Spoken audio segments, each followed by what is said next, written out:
လေးကွင်းမှုတဲ့တဲ့မှာလွေအိပိုက်လို့အင်ကိုကြီးမုံမီပြီးတော့နောက်နေ့မနေ့မှာအပြင်းပြတဲ့မမလေးအတန်းတဲ့ကကောင်းမလေးကျွန်တော်အကျွဲစားရီကူ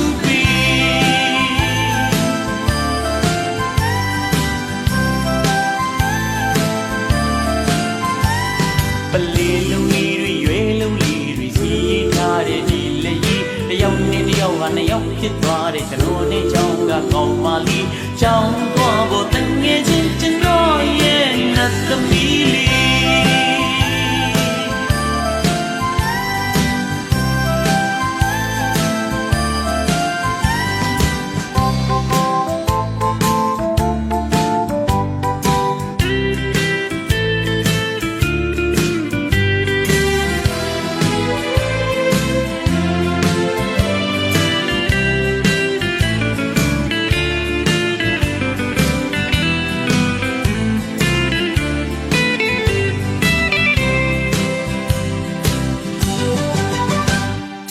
ကြောင်စင်းနေချိန်မှုသေးသေးရွာလွေအေးလေးနဲ့ကောင်းမလေးဘုံမင်းကြီးကိုမော့ကြည့်ပြီးတော့ငိုမင်းမင်းနဲ့မိုင်တွင်ကြီးကြီးကလေးကိုအသာဖွင့်ပြီးသူ့အကျွဲကိုကသွားပြီး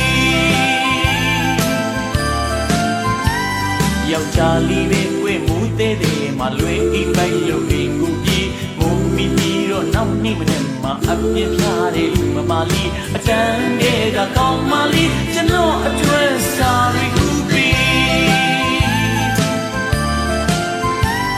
ပလေးလုံး